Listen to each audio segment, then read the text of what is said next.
اللهم صل على سيدنا محمد وعلى آل سيدنا محمد وبارك وسلم تسليما كثيرا كثيرا. اللهم صل على سيدنا محمد وعلى آل سيدنا محمد وبارك وسلم تسليما كثيرا كثيرا. اللهم صل على سيدنا محمد وعلى آل سيدنا محمد وبارك وسلم تسليما كثيرا كثيرا. کیمرہ صاف نہ اس کا. میرے انتہائی قابل احترام بزرگوں، دوستوں، نوجوان ساتھیوں، عزیز طلباء و طالبات اور مائیں اور بہنیں، بہت دیر سے آپ دینی باتوں کو سماعت فرما رہی تھی. آپ سب لوگ بھی اللہ اور اس کے رسول کی باتوں کو سن رہے تھے. درمیان میں کچھ سخت باتیں بھی آپ کو سننی پڑی. وہ آپ کا اور آپ کی انتظامیہ کا معاملہ، میں اس سے کیا تعلق رکھوں، لیکن قرآن و حدیث کی روشنی میں ہمارا یہ عمل اس حد تک درست ہے. ذہن میں بات آئی کہ کچھ تھوڑا سا آپ کے سامنے رکھ دوں. کہیں ایسا تو نہیں کہ ہمارا کوئی عمل محنت اور جد و جہد کے باوجود حقارت اور بیکار ہو جائے، دنیا میں بھی وہ ضائع ہو جائے اور آخرت میں بھی اس کا کوئی اجر اور کوئی بدلہ ہم کو نہ ملے. ہمیں کوئی بھی قدم اٹھانے سے پہلے، زبان کسی سلسلے میں کھولنے سے پہلے قرآن و حدیث نے اپنے اس عمل کا اور اپنے اس قول کا جائزہ لے لینا چاہیے. اس کا مخاطب میں بھی ہوں، اس کے مخاطب آپ بھی ہیں، اس کے مخاطب آپ کی انتظامیہ بھی ہے، اور اس کے مخاطب اس گاؤں کے بسنے والے اور اس گاؤں کے رہنے والے بھی ہیں. کوئی ایک خاص آدمی اس کا مخاطب نہیں ہے. میرے آپ کے سامنے اللہ کے مقدس کلام پاک کی ایک آیت کریمہ، بلکہ اس کا ایک ٹکڑا تلاوت کیا ہے. اللہ رب العزت والجلال اپنے پیارے حبیب، ہم سب کے آقا حضور پاک سرور کائنات فخر موجودات حضرت نبی پاک علیہ السلام کی صفت بیان کرتے ہوئے فرماتے ہیں کہ اے نبی، ہم نے آپ کو نرم مزاج اور رقیق القلب بنایا ہے. اگر آپ سخت مزاج ہوتے، آپ بدخو ہوتے، آپ ڈانٹنے والے ہوتے، تو یہ صحابہ کرام کی جماعت یہ آپ کے پاس نہ ٹھہرتی، یہ آپ سے ٹوٹ جاتی، یہ آپ سے بکھر جاتی، یہ آپ سے دور ہو جاتی.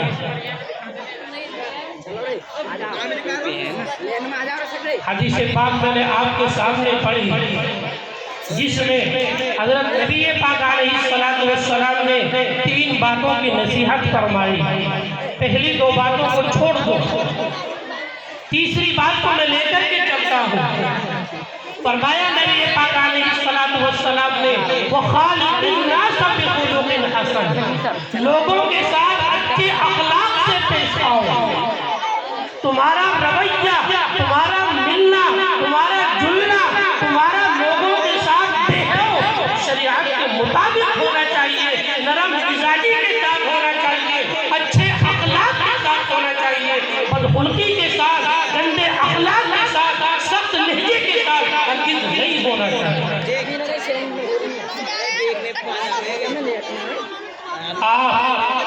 تاریخ کو اٹھا کر کے دیکھیں، سیرت کا مطالعہ کریں، آپ کو معلوم ہوگا حضرت نبی پاک علیہ السلام کا امت کے ساتھ کا معاملہ. ایک بادشاہ اپنے علاقے کا سردار سمامہ ابن اسال نام کا آدمی گزرا ہے، جس نے مسلمانوں کو بہت نقصان پہنچایا. ہر وقت مسلمانوں کے نقصان کے در پہ وہ رہتا تھا. صحابہ کرام رضوان اللہ تعالی علیہ اجمعین کی پاکیزہ جماعت کو اس نے شہید کرایا. ایک مرتبہ وہ اپنے گھر سے چلا اور یہ نیت کر کے چلا کہ میں محمد عربی صلی اللہ علیہ وسلم کو اس دنیا سے ختم کر کے آؤں گا۔ نعوذ باللہ من ذالک۔ جو عام راستہ ہے اس نے وہ راستہ بھی چینج کر دیا۔ پہاڑی راستے سے گزرتے ہوئے وہ مدینہ منورہ کا رخ کر کے آ رہا تھا، راستہ بھول گیا، بھٹکتے بھٹکتے مین راستے پر ہی آ گیا۔ حضرات صحابہ کرام رضوان اللہ تعالی علیہم اجمعین کی کچھ افراد وہاں تھے، انہوں نے اس کو دیکھا اور پکڑ لیا۔ جانتے نہیں تھے کہ وہ کون آدمی ہے، نام سے واقف تھے کہ ثمامہ ابن اسال بہت خطرناک آدمی ہے، مسلمانوں کو نقصان پہنچاتا ہے، ہر وقت اسلام اور اسلام کے ماننے والوں کو نقصان پہنچانے کے در پہ رہتا ہے، لیکن اس کی شکل کو، اس کی صورت کو نہیں جانتے تھے۔ انجانے نے اسے پکڑ لیا، گرفتار کر کے لائے اور لا کر کے مسجد نبوی کے اندر ستون سے باندھ دیا۔ حضرت نبی پاک علیہ السلام تشریف لائے، پوچھا کون ہو؟ اس نے کہا کہ میں ثمامہ ہوں۔ اچھا تم ثمامہ ہو، مالک یا ثمامہ، کیا خیال ہے تمہارا؟ اب تمہارا کیا خیال ہے؟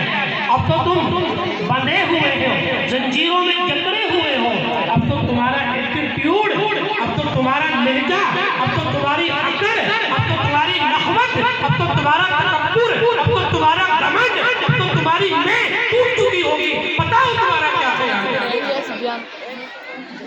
ثمامہ ابن اسال نے کہا ان تقتلنی تقتل ذا دم، اگر تم مجھے قتل کرو گے تو ایک ایسے آدمی کو قتل کرو گے جو قتل کا مستحق ہے، کیونکہ میرے صحابہ کو قتل کیا ہے، میں نے آپ کو نقصان پہنچایا ہے، میں نے مسلمانوں کو خوب نقصان پہنچایا ہے، تو آپ ایک ایسے آدمی کو قتل کریں گے جو واقعی مستحق قتل ہے، اور اگر آپ مجھے معاف کریں گے تو ایک ایسے آدمی کے اوپر احسان کریں گے جو آپ کے احسان کا بدلہ دے گا۔ حضور پاک علیہ السلام چلے گئے، کچھ نہیں کہا، صحابہ کرام کو تاکید کی ان کے کھانے کا، ان کے پینے کا، ان کے آرام کا ہر طرح کا خیال رکھو، کوئی پریشانی نہیں ہونی چاہیے۔ میرے دوستو اور عزیز ساتھیو، یہ ہے اخلاق اس آدمی کے بارے میں جس نے ہمیشہ مسلمانوں کو نقصان پہنچایا، جو اب بھی آیا ہے نبی پاک علیہ السلام کی جان لینے کے لیے آیا ہے، لیکن آپ نے کیا کہا؟ صحابہ کو تاکید کی، کھانے کی پریشانی نہ ہو، پینے کی پریشانی نہ ہو، استنجے کی پریشانی نہ ہو، اسے کچھ کہا نہ جائے۔ اگلے دن آپ تشریف لائے، آپ نے پھر پوچھا مالک یا ثمامہ، ثمامہ آج تمہارا کیا خیال ہے؟ اس نے وہی جواب دیا۔ حضور پاک علیہ السلام نے کہا ذرا میری طرف رخ اٹھا کر کے تو دیکھو۔ ثمامہ نے کہا اے محمد، ساری دنیا کو دیکھ سکتا ہوں لیکن تیری طرف دیکھ نہیں سکتا، تیرا چہرہ میری نظروں میں اتنا قابل نفرت ہے، اتنا مبغوض اور برا ہے کہ میں تیرے چہرے کو دیکھنا گوارا نہیں۔ آپ علیہ السلام واپس چلے گئے، تیسرا دن آیا، پھر آپ نے یہی سوال کیا کیا خیال ہے تمہارا دماغ کچھ صحیح ہوا یا اب بھی وہی بات ہے؟ اس کا جواب پھر وہی تھا۔ آپ علیہ السلام نے صحابہ کرام رضوان اللہ تعالی علیہم اجمعین کی جماعت کو کہا کہ اس کو چھوڑ دو، اس کو آزاد کر دو۔ صحابہ نے ان کی زنجیروں کو کھول دیا۔ ثمامہ فرماتے ہیں کہ میں بہت تیز دوڑا، یہ سوچ کر کے کہ محمد نے تو مجھے آزاد کر دیا ہے، ایسا نہ ہو میں باہر نکلوں اور اس کا کوئی دیوانہ، اس کا کوئی پروانہ، اس کا کوئی عاشق مجھے راستے میں دیکھ لے اور میرے گردن کو نہ اڑا دے، ایسا نہ ہو جائے۔ تو بہت تیز دوڑا۔ فرماتے ہیں کہ پیر تو تیز دوڑ رہے تھے، پیر آگے کو جا رہے تھے لیکن دل پیچھے کو آ رہا تھا۔ میں جتنا تیز دوڑتا دل اتنا ہی پیچھے کو کاٹتا، آخر میں اپنے دل کے ہاتھوں مجبور ہو گیا۔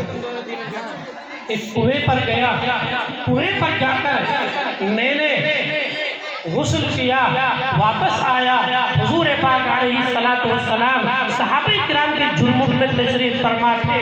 آپ نے مجھے کہا ثمامہ تمہیں تو چھوڑ دیا گیا تھا، تمہیں تو آزاد کر دیا تھا، تم کیسے واپس آئے ہو؟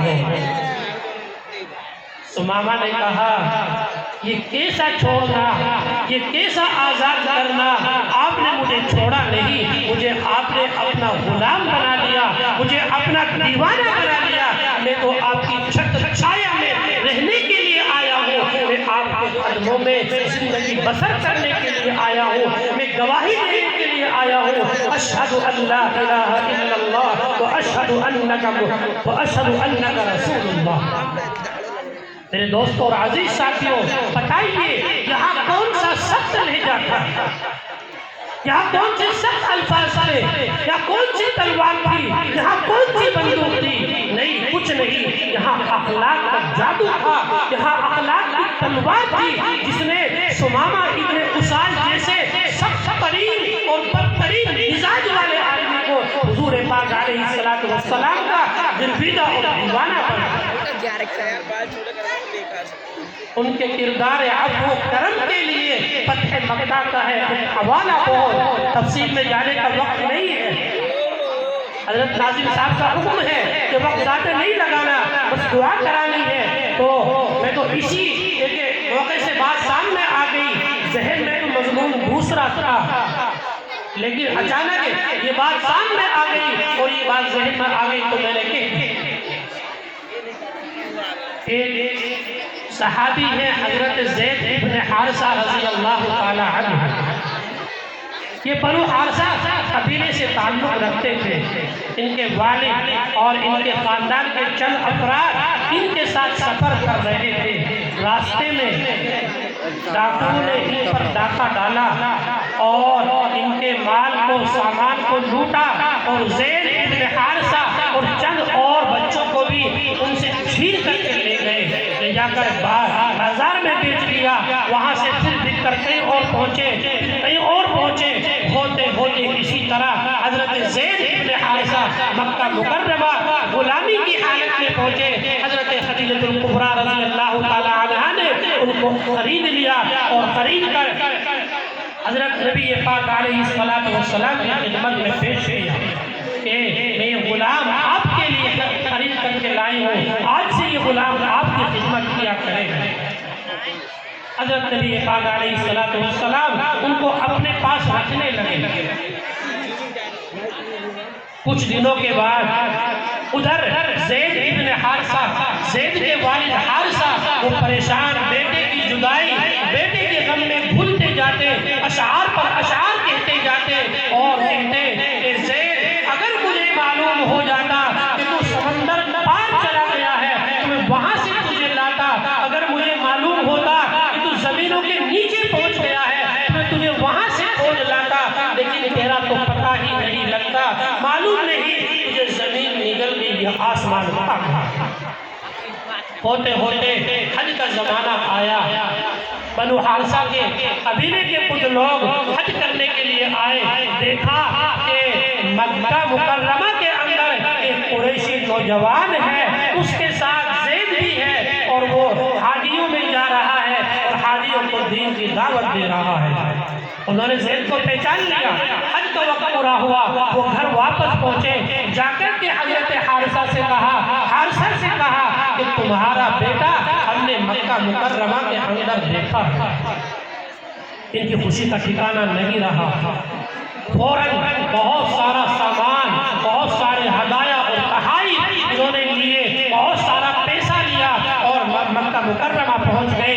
پوچھتے پوچھتے حضرت نبی پاک علیہ السلام کی خدمت اقدس میں حاضر ہوئے، جا کر کے سلام کیا اور کہا کہ حضرت آپ سنا ہے کہ قریشی خاندان سے تعلق رکھتے ہیں، ہاشمی خاندان سے آپ کا تعلق ہے، آپ کبھی کسی کو خالی ہاتھ نہیں لوٹاتے، آپ سخیوں کے سخی ہیں، آپ ہر کسی کی بات کو مانتے ہیں، ہم آپ کی خدمت میں صرف ایک درخواست لے کر کے آئے ہیں اور امید ہے کہ آپ ہماری درخواست کو رد نہیں فرمائیں گے۔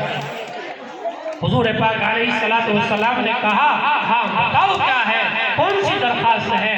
کہنے لگے کہ ہمارا بچہ زید سنا ہے آپ کی غلامی میں ہے، ہم اسے لینے کے لیے آئے ہیں، جتنے پیسے دے کر آپ نے اسے خریدا ہے اتنے پیسے ہم آپ کو دیں گے، اس سے زائد جتنی رقم آپ ہم سے لینا چاہتے ہیں ہم زائد رقم بھی آپ کو دیں گے، اور یہ کھانے کا سامان، یہ ہدایہ اور یہ تحفے، یہ جوڑے اور یہ سونا اور یہ چاندی سب آپ کی خدمت میں پیش ہے، بس درخواست یہ ہے آپ ہمارے بچے کو ہمارے حوالے کریں۔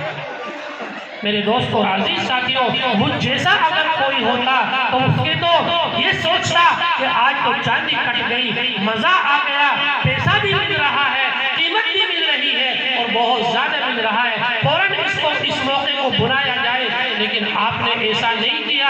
آپ نے کہا تمہارا پیسہ بھی تمہیں مبارک، تمہارا سونا بھی تمہیں مبارک، تمہاری چاندی بھی تمہیں مبارک، تمہارا سب کچھ تمہیں مبارک۔ ہم زید کو بلاتے ہیں اور بلا کر کے اسے اختیار دیتے ہیں، اگر وہ تمہارے ساتھ جانا چاہے تو بغیر پیسوں کے تم لے جا سکتے ہو، اور اگر وہ میرے پاس رہنا چاہے تو میں اسے جانے پر مجبور نہیں۔ خوش ہو گئے والد بھی، خوش ہو گئے چچا بھی، خوش ہو گئے بھیا بھی، یہ تو بہت اچھی بات ہے۔ کون ایسا آدمی ہوگا، کون ایسا بچہ ہوگا، اور بچہ بھی 6-7 سال کا، کون ایسا بچہ ہوگا جو اپنے باپ، بھائی، بہن، خاندان، امی، ابو، چچا، تایا، چچی سب کو چھوڑ کر کے ایک دوسرے آدمی کے سامنے ساتھ اور دوسرے شہر میں اور غلامی کی زندگی گزارے؟ یہ تو ہمارا بہت اچھا موقع مل گیا۔ کہا کہ آپ اسے بلائیے۔ حضرت نبی پاک علیہ السلام نے آواز دی کہ زید ذرا ادھر تو آؤ۔ حضرت زید آئے اور آپ علیہ السلام نے پوچھا کہ زید ان کو جانتے ہو، یہ کون ہے؟ کہا یا رسول اللہ جانتا ہوں، یہ میرے والد ہیں، یہ میرے چچا ہیں، یہ میرے بھیا ہیں، یہ میرے چھوٹا رشتہ دار ہیں۔ آپ علیہ السلام نے فرمایا کہ زید یہ تمہیں لینے آئی ہے اور تمہیں اختیار ہے، اگر چاہو تو ان کے ساتھ چلے جاؤ اور اگر چاہو تو میرے پاس رہ لو۔ زبردستی نہیں ہے بھیجنے کی، زبردستی نہیں ہے روکنے کی، چاہو تو میرے پاس رہ لو۔ میں کیسا ہوں، میرے اخلاق کیسے ہیں، میرا لہجہ کیسا ہے، تم سے بولنے کا انداز کیسا ہے، تم سے میری محبت کیسی ہے، تم اچھے سے جانتے ہو، اور یہ تمہارے باپ ہے، تمہارے چچا ہے، تمہارے بھائی ہے، تمہاری ماں تمہارا انتظار کر رہی ہے، تمہاری بہن تمہارے راہ تک رہی ہے، چاہو تو وہاں چلے جاؤ۔ میرے دوست اور عزیز ساتھیوں، یہ اخلاق کی بات ہوتی ہے۔ حضرت زید ابن حارثہ نے دیکھا ایک طرف نبی پاک علیہ السلام ہے، ایک طرف پورا خاندان ہے، پورا شہر ہے، کھلیان ہے، کھیت ہے، محلہ ہے، اپنا پریوار ہے، سب کی محبت ہے، والدہ کی محبت الگ، بہن کی محبت الگ، والد کی محبت الگ، سب ہے۔ ایک طرف نبی پاک علیہ السلام ہے۔ حضرت زید ابن حارثہ نے بہت دیر تک دونوں کو دیکھا اور کہا فداک ابی و امی یا رسول اللہ، اے اللہ کے رسول، میری ماں، میرے باپ اور میرا پورا خاندان آپ کا قربان، یہ ماں اور باپ یہ تو ایک ہے، اگر ہزاروں ماں اور باپ بھی ہو تو آپ کے مقابلے میں میں انہیں فوقیت نہیں، میں انہیں نہیں چھوڑ سکتا ہوں، میں آپ کو نہیں چھوڑ سکتا ہوں، ان کو چھوڑ سکتا ہوں، میں آپ کی غلامی، ہزاروں درجے کی غلامی قبول کروں گا، ایسی آزادی لاکھوں کی بھی ہوتی تب بھی قبول نہیں۔ حضور پاک علیہ السلام نے ان کو فوراً پکڑا، اپنی گود میں بٹھایا، بوسہ دیا، ان کا بازو پکڑا اور خانہ کعبہ میں لے گئے اور لے جا کر کہا آج سے یہ زید ابن حارثہ نہیں، زید ابن محمد۔ میرے دوستوں اور عزیز ساتھیوں، یہ اخلاق کی بات ہوتی ہے۔ اب یہاں یہ واقعہ میں نے کیوں بتایا؟ پہلے بھی میرے سامنے یہ باتیں آئی، پچھلے سال بھی یہ باتیں آئی، حالانکہ یہ موقع نہیں ہوتا ان باتوں کی کہنے کا، ان باتوں کی کرنے کا، لیکن پھر بھی جب باتیں سامنے آ گئی تو میں کہہ دیتا ہوں۔ مجھے اس کا انجام کیا بھگتنا پڑے وہ دوسری بات ہے، لیکن جو بات ہے وہ کہہ رہا ہوں۔ مدرسے اور مسجدیں یہ دین کے قلعے ہوتے ہیں، اور 100% ہر ایک سے اتفاق رائے کسی کا ہو یہ ناممکن بات ہے، ایسا ہو ہی نہیں سکتا۔ ارے ہمارے اندر کیا کمال ہے بھائی، میں کچھ کر رہا ہوں یا آپ کچھ دے رہے ہیں، آپ کا دینا آپ کا کمال نہیں ہے، میرا لینا، میرا کوئی کام کرنا میرا کمال ہے۔ اللہ نے مجھے توفیق دی، میں نے دے دیا، اللہ نے مجھے اپنے دین کی خدمت کے لیے، اپنے مدرسے کی خدمت کے لیے قبول کر لیا، میں خدمت کر رہا ہوں، میرا کون سا کمال ہے؟ اللہ کی توفیق ہے، اللہ نے مجھے توفیق دی، میں کر رہا ہوں۔ بدلہ اللہ سے لو، اور کسی سے کیا مطلب بدلہ لے کر؟ ہم آہنگی ہونی چاہیے، مہمانوں کے سامنے نہیں ہونی چاہیے، ہمارے دونوں کے معاملات درست ہونے چاہیے۔ وہ لوگ جو مدرسے سے کسی بھی طرح کا معاملہ رکھتے ہیں ان سے بھی میں درخواست کرتا ہوں، اپنے لیے نہیں اللہ کے لیے درخواست کرتا ہوں کہ مدرسے کبھی کسی سے نہ بند ہوئے ہیں اور نہ ہوں گے۔ ان کی ذمہ داری تو اللہ نے خود لی ہے، یہ تو اللہ کے دین کی عبادت کے لیے۔